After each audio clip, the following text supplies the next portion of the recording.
Olá pessoal, olá congressistas, tudo bem com vocês? Espero que sim. Obrigado, Anderson, pela oportunidade de trazer mais informações para vocês sobre trabalho seguro, sobre segurança dentro do mundo da eletricidade. Para quem ainda não me conhece, meu nome é Edson Martinho, sou diretor executivo da Abracopel, que é a Associação Brasileira de Conscientização para os Perigos da Eletricidade. É uma entidade com um pouco mais de 12 anos de vida e que vem trazendo aí, vem fazendo um trabalho sério de tentar levar informações para toda a população desse nosso planeta aqui, principalmente dentro do Brasil, sobre como evitar acidentes de origem elétrica. Infelizmente, o número de acidentes ainda é muito grande, considerando que eletricidade é algo que pode ser controlado, e nós todos aí estamos na busca dessa redução aí de acidentes. Hoje é um grupo com cerca de 80 pessoas que trabalham pelo Brasil, fazendo essa conscientização aí. E nós contamos também com todo o apoio de mídia, de empresas, principalmente as empresas que tenham dentro do seu conceito a segurança. Então a gente vem hoje prestigiar, mas principalmente aproveitar a oportunidade para trazer um pouquinho mais de informação para vocês. Além disso, eu sou consultor, sou diretor técnico da Lambda Consultoria, uma empresa que também tem 15 anos aí de vida, e que a gente também trabalha no conceito eletricidade segura também, trazendo informações, trazendo trabalho e produtos que garantem aí a segurança de todos, né? O nosso bate-papo proposto aqui chama-se a importância do trabalho tendo a eletricidade de forma segura, né?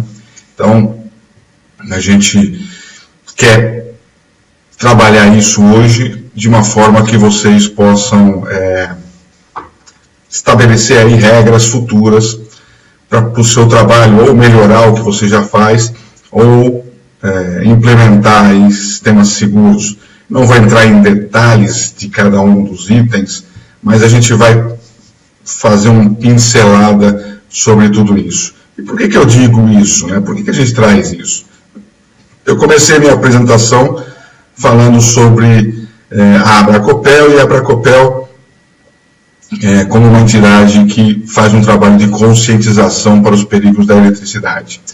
Esse gráfico que vocês estão vendo traz um comparativo de acidentes no Brasil nos últimos 3 anos, aí 2013 a 2016, dos últimos 4 anos, incluindo 2013, onde a gente pode ver um cenário aí complexo, porque se você pegar, por exemplo, pedreiros, pintores, serralheiros, soldadores, ajudantes, que são pessoas que acabam chegando próximo à rede aérea, a rede de energia aérea, você vai ver aí que nós tivemos em 2013 65 acidentes fatais, 2014 chegou a 98, 2015 nós tivemos 83 e no ano passado 82 mortes com esse tipo de profissional, né? Por outro lado, dentro de casa, né, dentro de ambientes onde a dona de casa, ou diarista, ou doméstica vivenciam, nós estamos falando começamos em 70 acidentes em 2013, caiu para 41 em 2014, depois 33, o ano passado subiu um pouquinho de novo, 37 acidentes, mas é um mundo complexo, porque a instalação elétrica dentro de casa, ela é uma instalação elétrica que, via de regra, não é cuidada, as pessoas acabam meio que largando, os profissionais são deixados de lado, em detrimento a pseudo-profissionais, são os que nós conhecemos aí como Zé Faísca, Zé Alicate, são vários nomes que a gente encontra por esse país em relação a esse trabalho, né? Então, é importante a gente relatar isso, por quê? Porque se a gente for para o lado esquerdo do gráfico aqui, nós vamos encontrar os profissionais. Primeiro, os profissionais dentro de empresas. O número é relativamente pequeno, se a gente considerar em relação a outros números aí. Então, nós estamos falando, por exemplo, de 17 mortes por choque elétrico com profissionais dentro de empresas no ano passado. Mas se a gente parar para pensar, pessoal, vamos dar uma volta. Em 2004, especificamente no dia 8 de dezembro de 2004, foi publicada uma versão nova da norma regulamentadora número 10, a NR10, que nós conhecemos, que versa sobre criar métodos, maneiras de evitar acidentes de origem elétrica.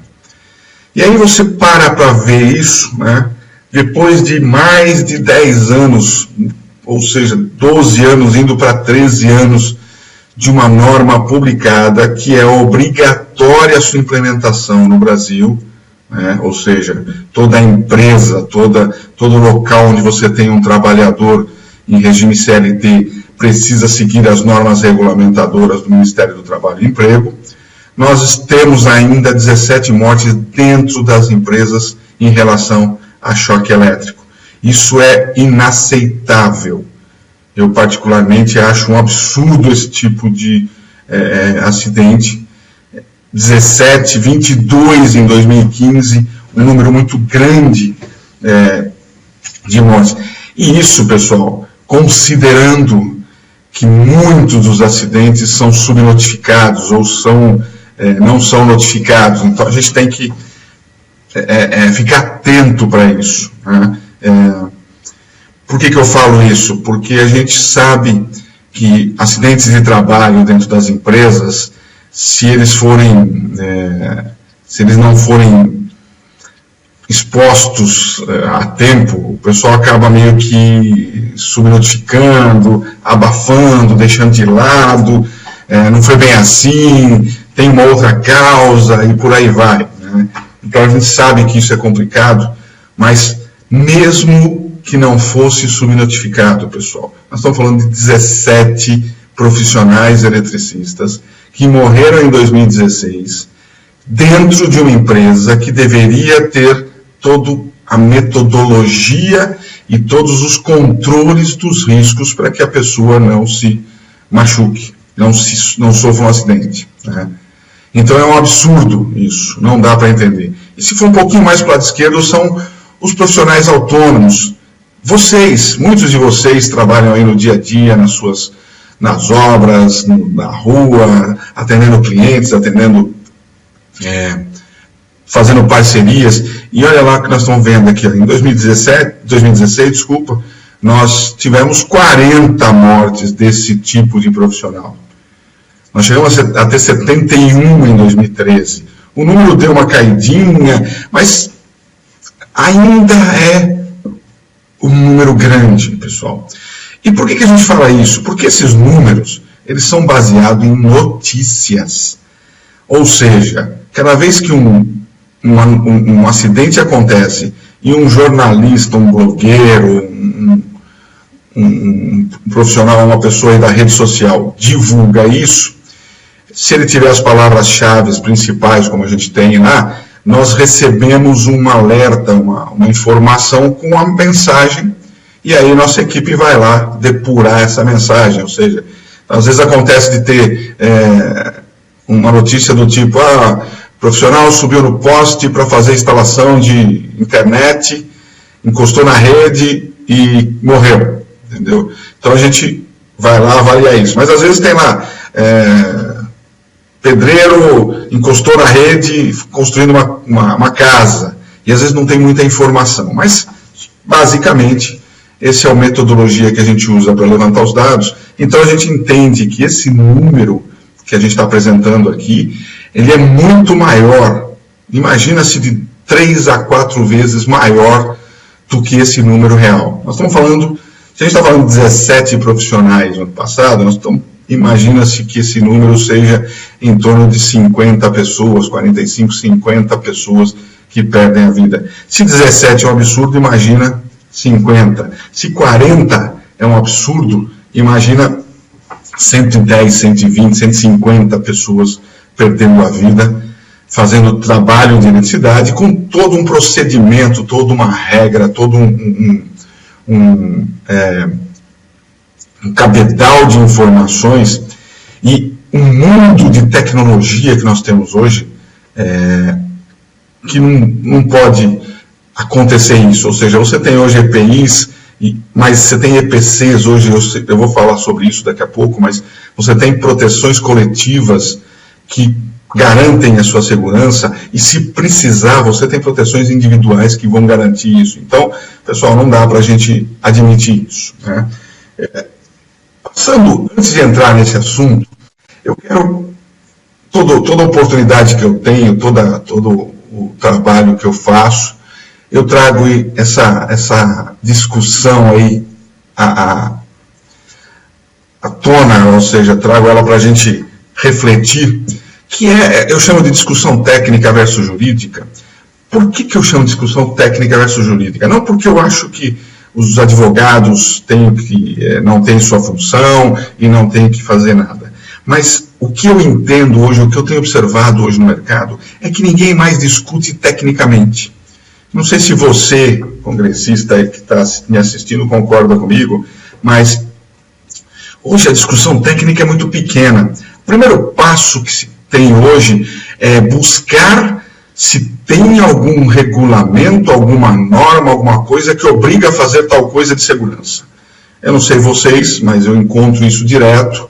A gente chega num cliente, ou chega numa situação, observa uma situação de risco, apresenta para o cliente essa situação de risco, informa ele que ele precisa fazer uma aplicação de técnicas, e a primeira pergunta que vem é: onde eu me baseio para isso? E eu imagino que vocês também façam isso o dia inteiro, ou seja, onde é que está na norma, onde é que está na regra, onde é que está no regulamento, que isso tem que ser feito para eu poder convencer meu cliente.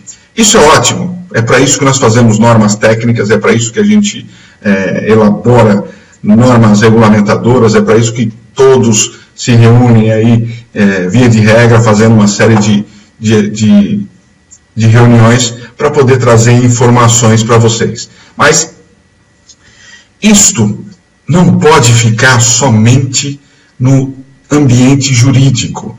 Nós temos que ter argumentos técnicos, pessoal. Nós somos profissionais, nós temos condição de fazer essa discussão ser entendida. Imagina o seguinte: vamos falar de um acidente de origem elétrica aí, dentro de casa com uma criança, né? Imagina você chegar e convencer seu cliente sobre o uso do DR. Ele vai dizer para você o seguinte: por que eu preciso usar o DR? Você vai dizer para ele: olha, porque é um dispositivo que avalia a corrente de fuga. Corrente de fuga é entendido, na maioria das vezes, como choque elétrico, ou melhor, corrente de fuga pode ser a origem de um choque elétrico. E aí o dispositivo vai atuar imediatamente, desligando a sua energia, ou seja, tirando a fonte de energia naquele ponto, para que a pessoa que estiver tomando choque ou levando choque, ela seja salva. Então esse é um argumento, falando em termos simples para o teu cliente, né?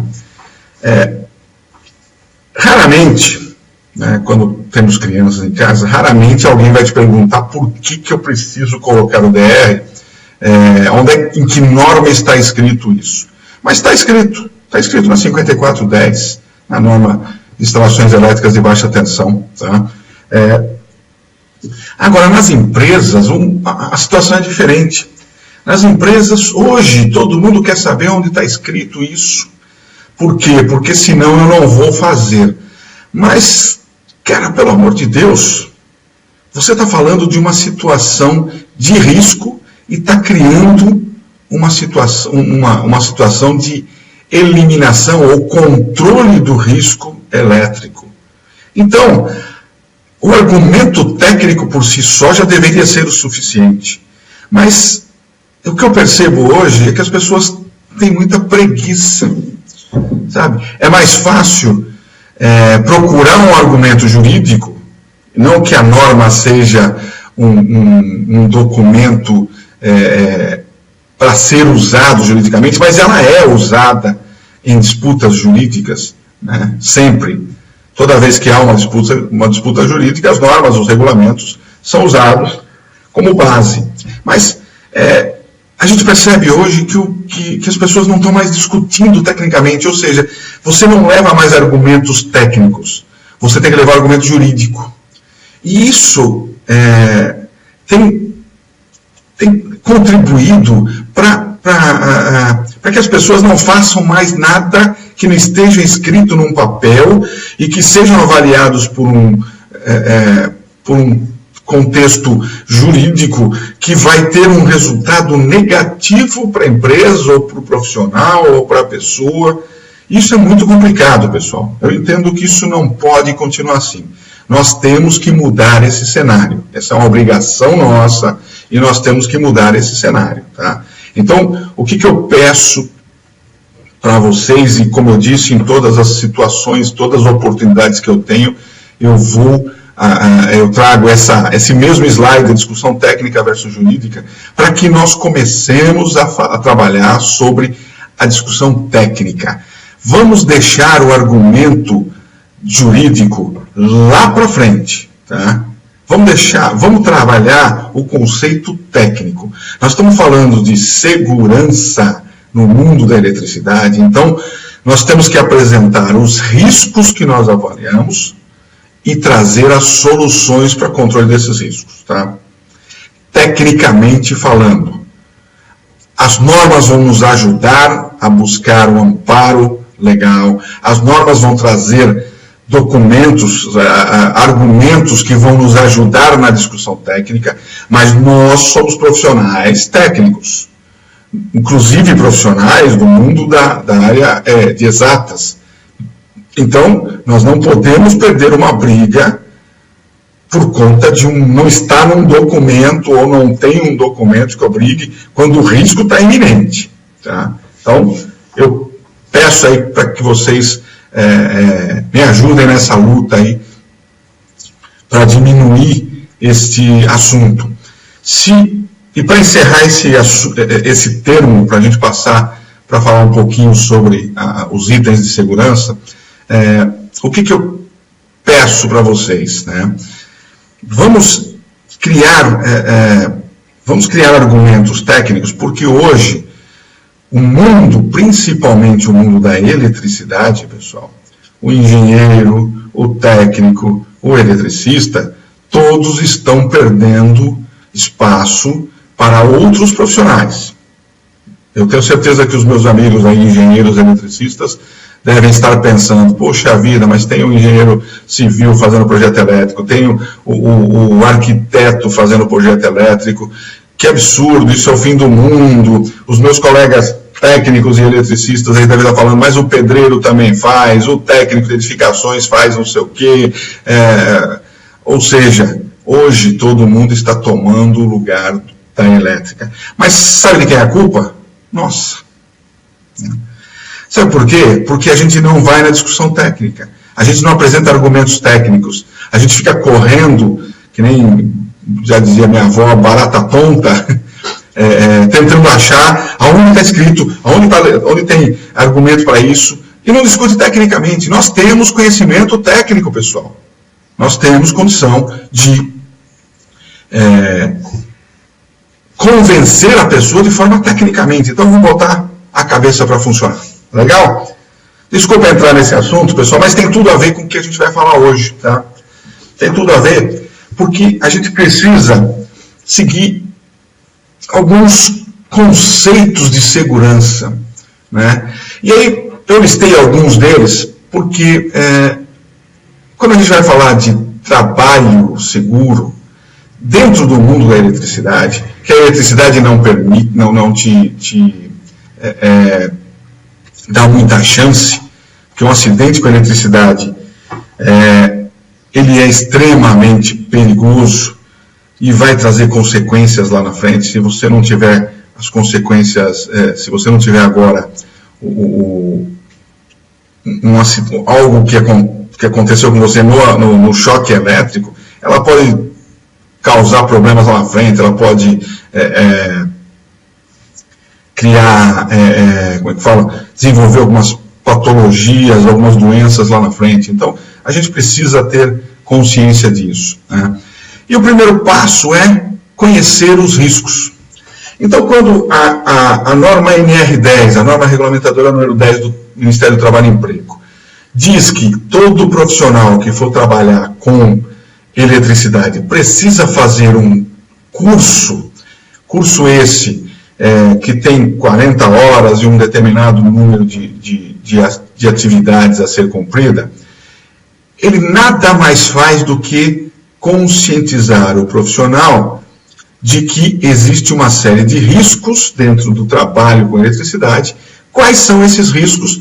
E nesse caso, ele te dá também, esse curso também, te dá algumas formas de você lidar com um acidente eventualmente, né? Então, combate a incêndio e primeiros socorros são os pontos principais. Mas, diferente do que muita gente acaba entendendo, nenhum curso básico de NR10, ele ensina a eletricidade. O que ele faz é lhe informar sobre os riscos que a eletricidade oferece e trazer para você algumas formas de lidar com um acidente quando isso acontecer, tá?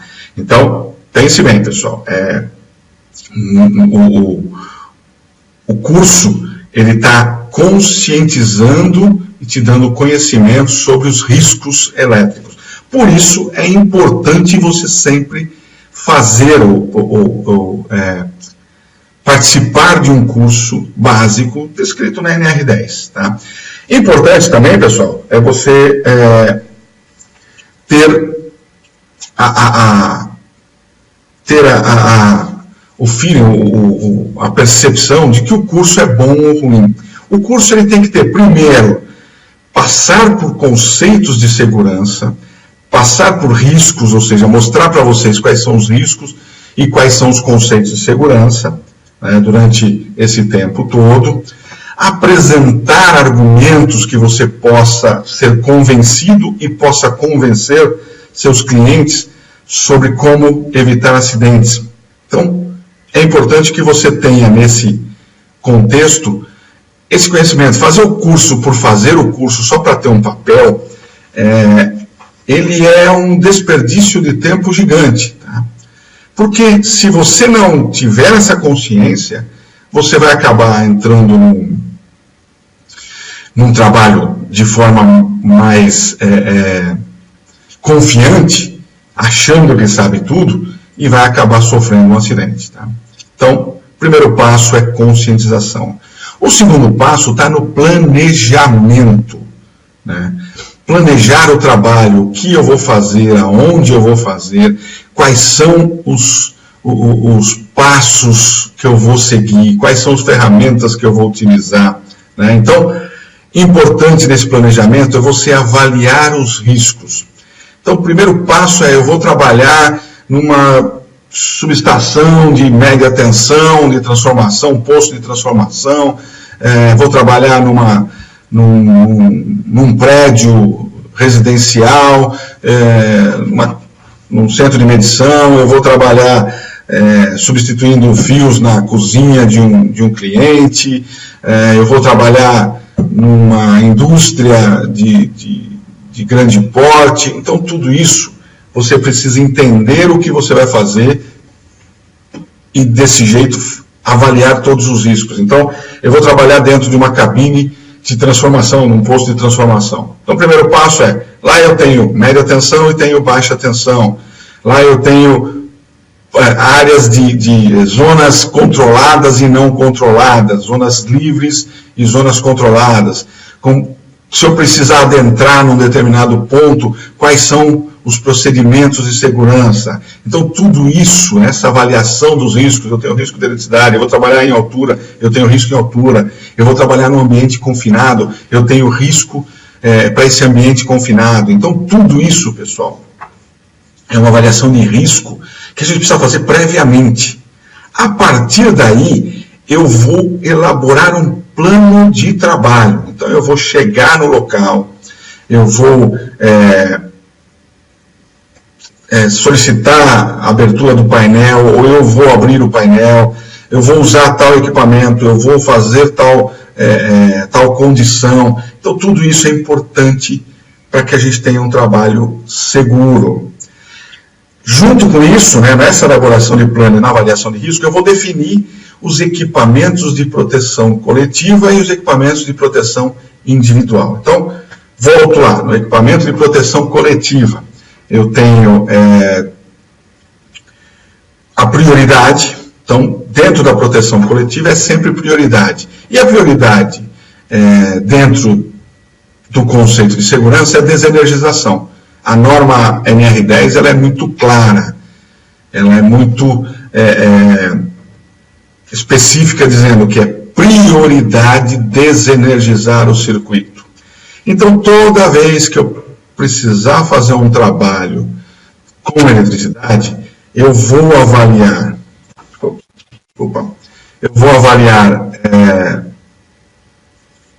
os riscos e vou verificar se é possível desenergizar o circuito. Tá? Então, dá para desenergizar? Legal, ótimo, todo o meu risco elétrico deixa de existir, e aí eu tenho que me preocupar com outros riscos. Então, trabalho em altura, ambiente confinado, se tem outros pontos energizados por perto e assim por diante. Então, o primeiro passo é esse. Tá? Se eu não consigo desenergizar, eu não tenho condição de desenergizar, o que eu vou fazer? Vou avaliar os meus equipamentos de proteção individual. Então, eu vou definir para aquele trabalho, para aquela função, quais são os equipamentos de proteção individual. Tá? A partir daí, eu crio dentro do meu plano de trabalho o que eu vou usar, o que eu vou fazer, e aí sim eu vou para o campo. Tá? Quando eu chego no local, não é chegar fazendo as coisas. Eu chego no local, eu preciso dar uma verificada ainda nessas condições. Por quê? Porque imagina o seguinte, eu planejei, fiz todo o trabalho, defini EPI para o ambiente seco e chego lá, está chovendo, por exemplo. Ou eu vou trabalhar em cima de um prédio, fazendo uma manutenção e está um dia de tempestades, com descargas atmosféricas, e que pode ser perigoso. Então, tá aí, eu preciso mudar. E a partir do momento que eu fiz essa última verificação, verifiquei que está tudo ok, o que eu preciso fazer é seguir o planejamento, todo o meu plano de trabalho. Então, isso são pontos principais para que a gente tenha um trabalho seguro. E aí, dentro da conscientização, ou seja, cada um daqueles pontos, o que eu preciso saber? Quais são os riscos que eu tenho? Então, choque elétrico, arco elétrico, incêndio, descargas atmosféricas. De todos esses aí, o choque elétrico é perigosíssimo e o arco elétrico é horrível. Porque o arco elétrico, além de normalmente passar por você e ainda criar o choque elétrico, ele ainda cria queimaduras gravíssimas que podem te levar a óbito ou fazer aí algumas situações bem ruins. O incêndio, naturalmente, você precisa, você acaba, se você não estiver dentro do ambiente, você vai precisar de algumas atividades. E aí você precisa saber quais são os equipamentos que você pode utilizar para eventualmente tentar apagar esse incêndio. Então, justamente quando eu te falo do curso básico, ele é um ponto onde você vai aprender qual é o produto certo, qual é o extintor certo ou a metodologia certa para você fazer essa eliminação. E a descarga atmosférica, como eu disse, a gente sabe que ela é perigosa,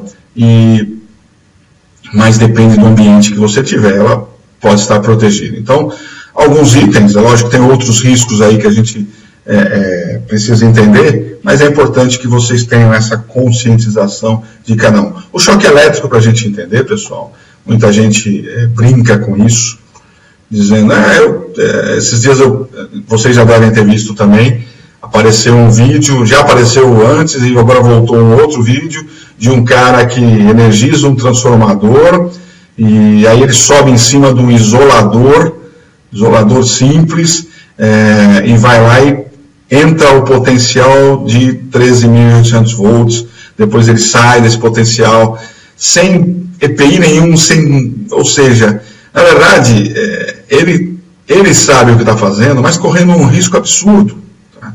Absurdo, porque se ele desequilibrar daquele isolador, se ele perder qualquer coisa, ele morre na hora. Então, para que fazer isso?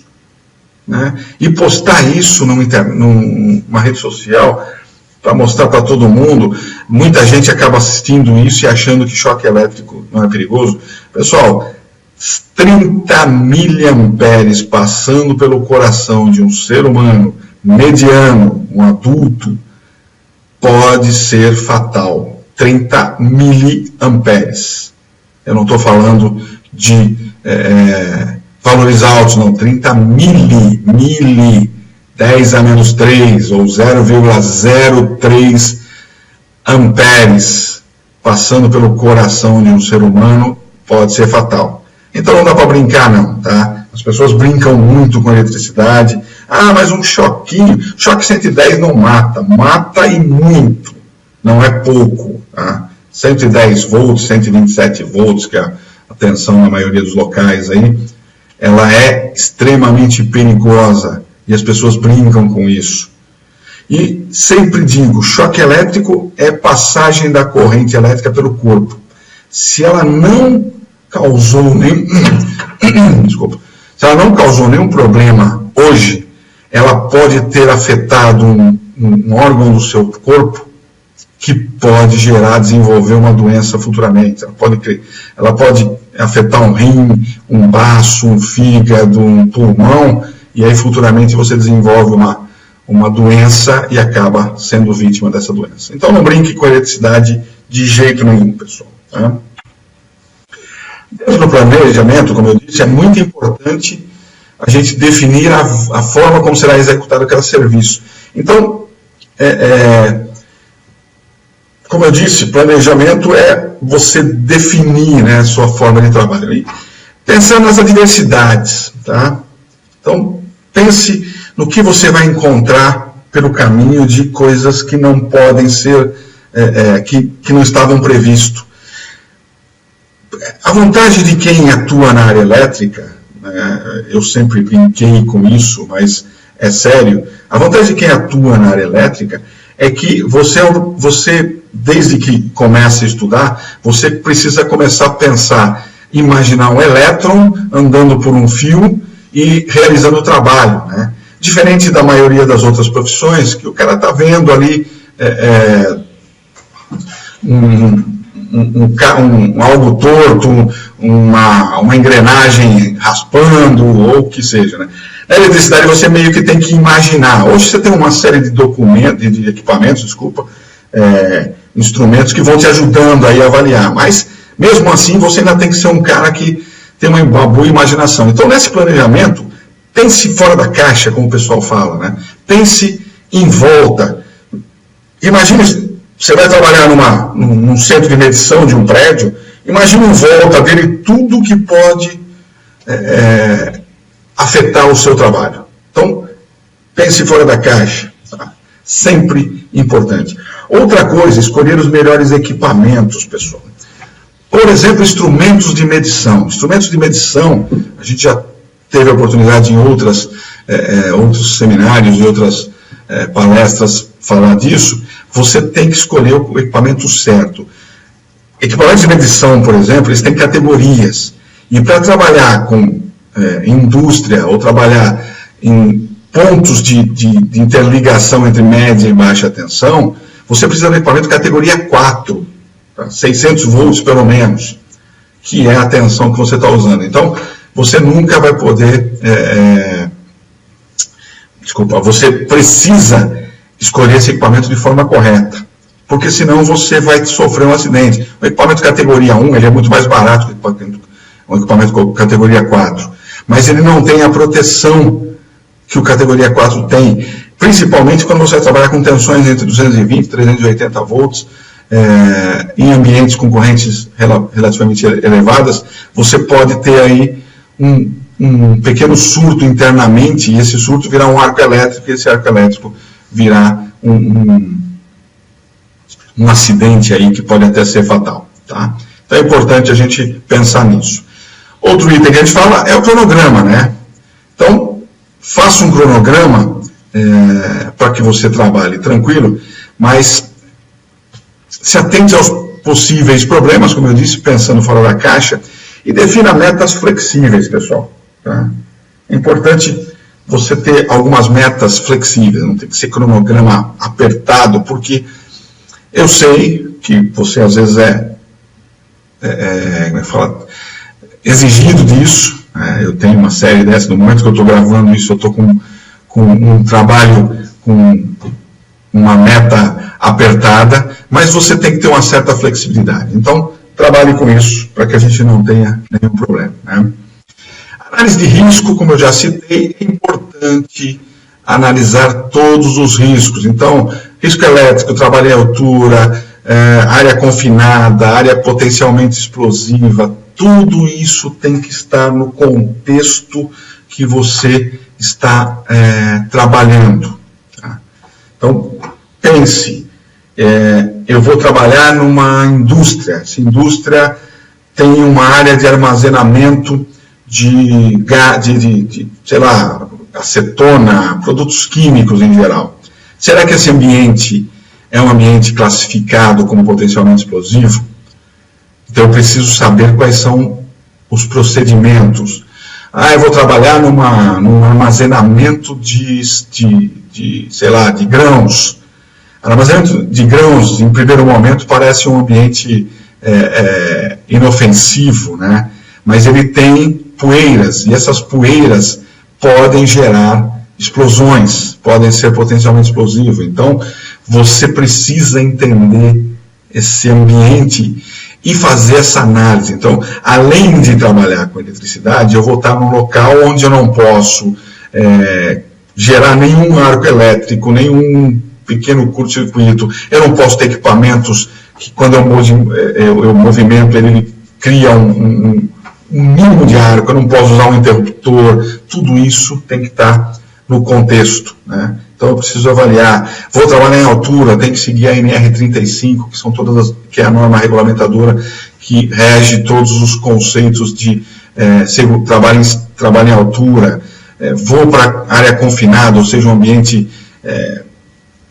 fechado, eu preciso seguir a NR33, então essa análise de risco ela é extremamente importante, não é bater o olho e falar, não, estou acostumado com isso, Essa é a pior frase, pessoal, estou acostumado com isso, é o primeiro ponto para sofrer um acidente, tá? Como eu disse aqui, verificar o que diz as normas sobre as medidas de proteção serem tomadas e elaborar planos de ações que possam eliminar os riscos. Então, a partir do momento que eu avalio o risco, eu vou criar ações para eliminar esse risco ou controlar esse risco, nem coloquei aqui, mas se eu não posso eliminá-los, eu vou controlá-los para que não gere nenhum acidente. Ok? Eliminar o plano de trabalho é o outro ponto que a gente contempla, né? Com planejamento e análise de risco, deve desenhar um plano de trabalho que contemple todos os itens de segurança e orientação para um trabalho seguro e eficaz e eficiente. Esse planejamento tem que ter todas as etapas com orientações e, se necessário, treinamentos. Então, se você tem profissionais que vão trabalhar com você, se você tem funcionários que vão trabalhar com você, e você não tem certeza que eles estão dominando o assunto, então o que você precisa fazer? Você precisa treiná-los. Então, antes de começar o trabalho, vamos sentar com esse pessoal, vamos orientá-los e vamos dizer o seguinte, eu preciso que vocês trabalhem assim, assado e cozido, o planejamento é esse, os itens de segurança são esse, os itens de controle são esse, se acontecer tal acidente ou tal situação, você tem que ir por esse caminho, se acontecer tal situação, você vai por esse outro caminho e assim por diante. Então, o treinamento é muito importante, né? É muito comum, principalmente quem trabalha hoje de forma autônoma, ter alguns ajudantes que nos trazem, que a gente contrata aí esporadicamente, e aí você contrata esse cara, e aí vamos começar a trabalhar, sabe trabalhar? Sei, então vamos embora, vamos trabalhando, então é importante esse treinamento para que a gente não tenha nenhum risco. Okay? E aí, as definições de equipamentos de proteção individual e coletiva. Então, eu quero voltar, né, no que eu já falei nesse congresso, nessa apresentação, sobre equipamentos de proteção individual, proteção coletiva. A proteção coletiva é prioridade, pessoal. Tá? Então, o primeiro passo é avaliar o risco e controlar o risco, ou eliminá-lo. Então, quando eu faço uma proteção coletiva, ou seja, uma proteção às vezes proteção coletiva dentro do meu procedimento evitar ou criar mecanismos que não deixem que pessoas leigas entrem na área de trabalho, por exemplo. Então eu vou criar lá, tem uma porta que eu vou fechar esta porta. Pronto, criei uma barreira, esta barreira já foi uma proteção coletiva. E aí eu preciso ter um profissional, mas o profissional vai estar lá dentro.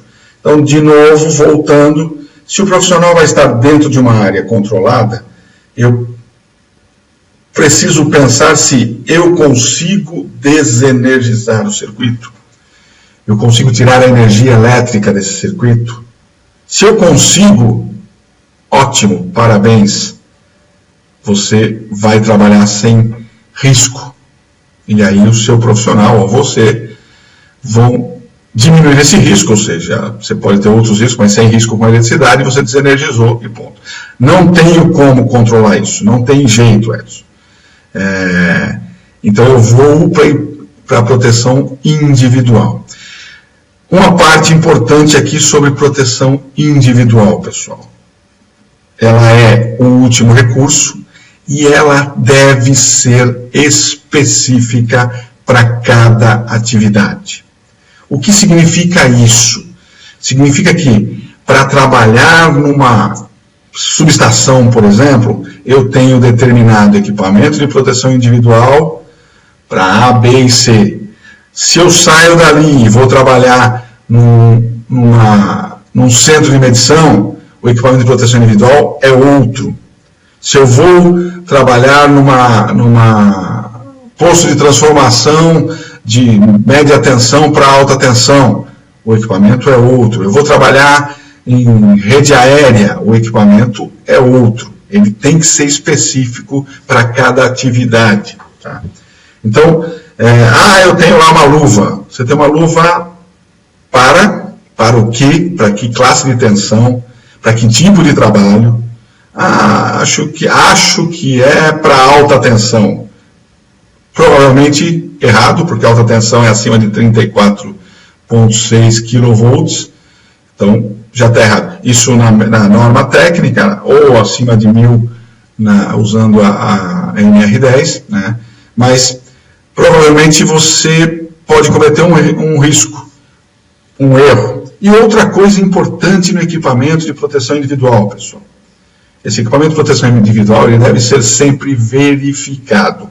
Luvas, principalmente, precisam ser sempre ensaiadas, porque se tiver um furo, um pequeno furo, numa luva para 16, 15 mil, por exemplo, e você estiver trabalhando com 13.800, esse pequeno furo pode dar um vazamento e pode te atingir aí, e você ter um acidente com 600 volts, com 800 volts, com 2.000 volts, e aí o acidente se transforma numa tragédia, tá? Então, isto é muito importante, pessoal. O que a gente traz nesta apresentação é uma forma de vocês pensarem fora da caixa, pensarem em segurança. Foi para isso que a gente formatou essa nossa apresentação. Tá? E aí, para a gente ir encerrando, a verificação das condições locais. Como eu disse, chuvas, energias não previstas, chegou no local, você imaginava que estava tudo certinho, tudo bonitinho, tudo identificado, e aí você chegou no local e não tem uma identificação. Como é que você faz aquele trabalho? Você precisa prever isso.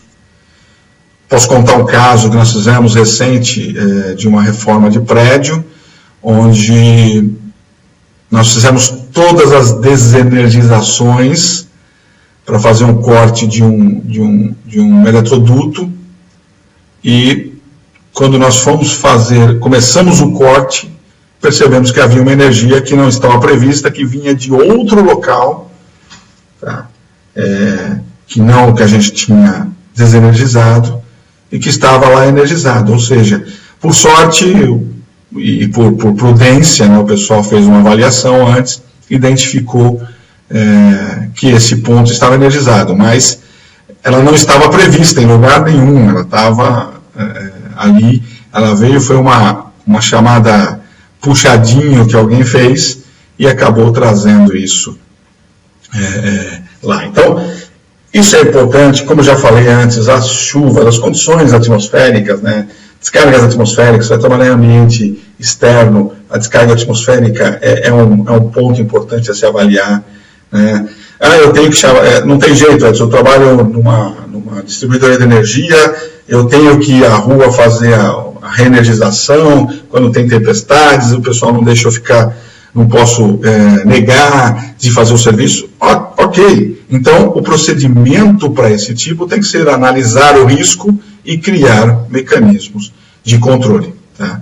Então, vocês, quando forem fazer esse trabalho externo, deve ter tido uma avaliação do risco e deve existir uma série de mecanismos de controles, equipamentos de proteção individual específicos para esse tipo de trabalho, para que você faça o trabalho de forma segura.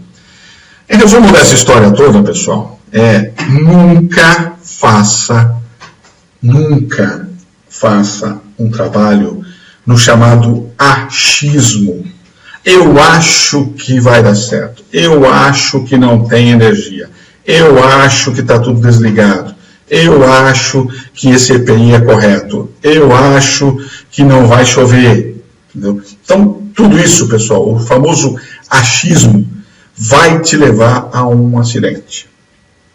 Então, não trabalhe nunca sem avaliar o risco e identificar os problemas que você possa ter, e aí criar mecanismos de controle. Estar preparado para tudo que você pensou e avaliou, e, se possível, o que não foi analisado de risco iminente, né, o risco que tiver na sua cara, se você puder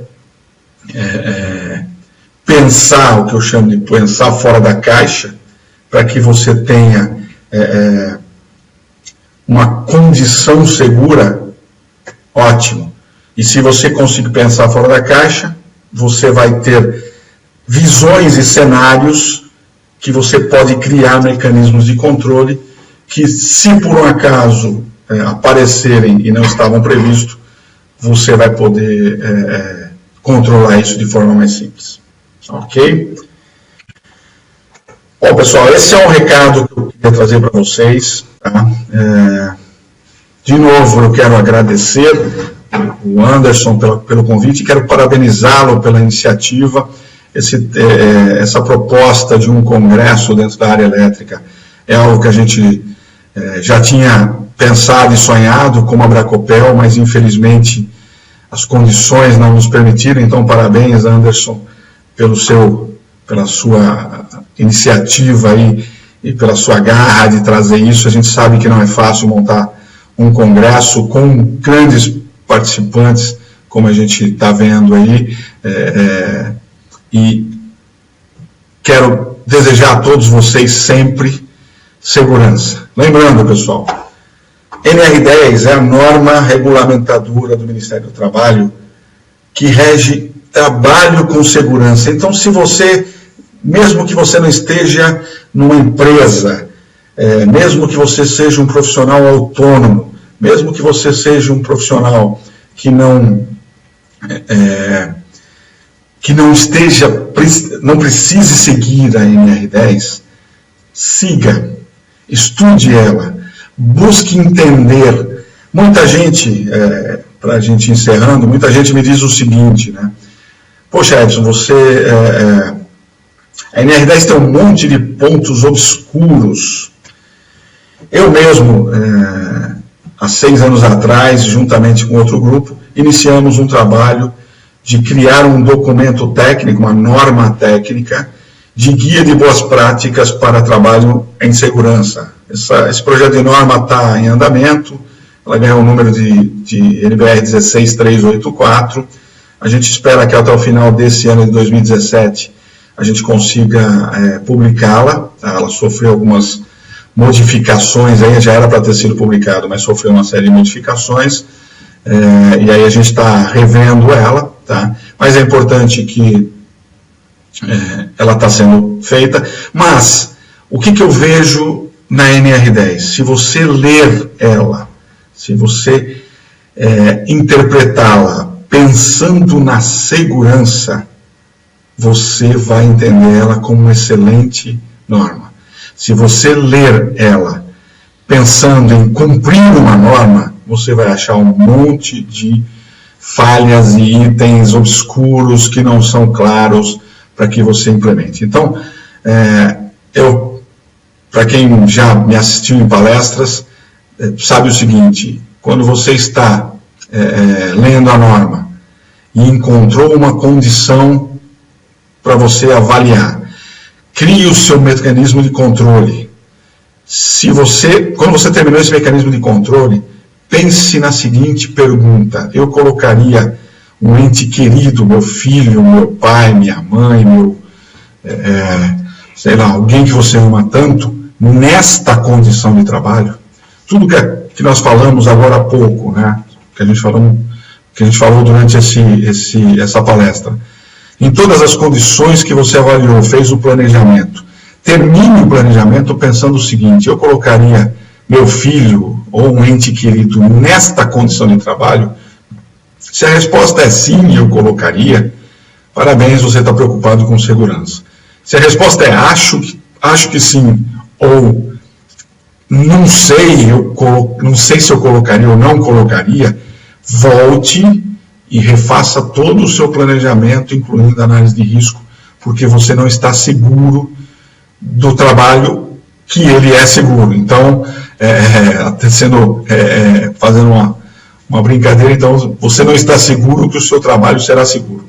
Então, pessoal, volte, avalie a sua condição e refaça. Quando você responder, eu colocaria um ente querido nesta condição de trabalho que eu acabei de planejar, ótimo. Vá em frente porque você está preocupado com segurança. Ok, pessoal? Esse é meu final, minha deixa. Vocês têm meus 2 contatos aqui através do e-mail abracopel@abracopel.org.br. Nós podemos trabalhar aí com vocês. E o Facebook, minha página pessoal, Engie Edson Martinho, tá? Vocês podem nos procurar. E também, se quiserem acessar, no Facebook você tem a página da Abracopel, que é facebook.com/Abracopel Eletricidade, se não me engano. Tá? Se vocês entrarem lá e digitar Abracopel, vai aparecer a nossa página. Sigam o nosso trabalho, ok? Eu agradeço novamente e espero que tenha contribuído aí para o dia de vocês. Ok, pessoal? Um grande abraço a todos, um bom congresso.